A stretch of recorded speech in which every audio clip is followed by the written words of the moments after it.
Hello friends, welcome to my new channel. কেমন আছো তোমরা? আশা করি সবাই ভালো আছো, আমিও ভালো আছি। তো চলে আসলাম একটা নতুন ভিডিও নিয়ে। এটা হচ্ছে আমার ইউটিউবের ফার্স্ট ব্লগ নতুন চ্যানেলে।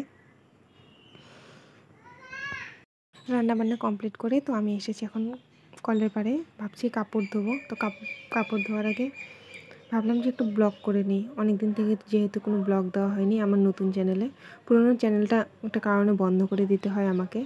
যাই হোক, নতুন চ্যানেলে তোমরা সবাই আমার পাশে থেকো। আগের মতো যেভাবে আমার পুরোনো চ্যানেলে সাপোর্ট করেছি সবাই ওভাবে সাপোর্ট করতে থাকো আর নিয়মিত আমার ব্লগ দেখতে থাকো। যেহেতু আমি একটা বাড়ির বউ, তাই বাড়ির সমস্ত কাজ কমপ্লিট করে আমাকে ভিডিও শ্যুট করতে হয়। ভিডিও শ্যুট করার জন্য যে একজন ক্যামেরাম্যান সেটাও আমার নেই, আর দরকারও নেই। কি বলবো, আমি এত বড় ইউটিউবারও হইনি যে আমার পিছনে কেউ টাইম ওয়েস্ট করবে। যাই হোক, নিজে যতটুকু পারি করার চেষ্টা করি। তোমরা আমার পাশে থেকো। তোমাদের ভালোবাসার সাপোর্ট পেলে আমার আর কিচ্ছু লাগে না। তো যাই হোক, আমি এখানে কাপড় ধুচ্ছি একা একা কলের পরে। কাপড় বাড়িতে কেউ নেই, তাই মোবাইলটা সামনে রেখে কাপড় ধুতেছি। তোমরা সবাই ভাববে নাইটি পরে আছে, পাগলের মতো চিরুনি করি নাই। যাই হোক, কোনো ব্যাপার না। কেউ দেখে না এখন আমার ইউটিউব চ্যানেলে, সেরকম কোনো পাবলিক আসেও না, দেখেও না। কেমনভাবে আছি সেটা কোনো ম্যাটার করে না। যখন বড় ইউটিউবার হয়ে যাবো তখন সেজেগুজে আসবো। যাই হোক, কাপড় দেওয়া কমপ্লিট করে চলে এসেছি রুমে এসে চান টান হয়ে গেছে। ভাবছি একটু রেডি হব, কারণ আমাকে রিলস শ্যুট করতে হবে। রিলস শ্যুট করার আগে একটুখানি রেডি হয়ে নিচ্ছে। ভাবছিলাম অনেক দিন থেকে রিল করে নিতে, কয়েকটা রিল আপলোড দিই। রিলসে তেমনভাবে ভিউজ আসছে না, কারণ আমার চ্যানেলটাও নতুন। আগের চ্যানেলে খুব ভিউজ আসতো, কিন্তু কি বলবো বলো, দুর্ভাগ্যের ব্যাপার। আমাকে চ্যানেলটা বন্ধ করে দিতে হলো। আশেপাশের মানুষ আচ্ছা, তোমরা বলতে পারবা কেউ আশেপাশের মানুষরা যাতে আমার ভিডিও দেখতে না পারে, এরকম কোনো যদি অপশন থাকে তাহলে প্লিজ তোমরা আমাকে কমেন্ট করে বলো।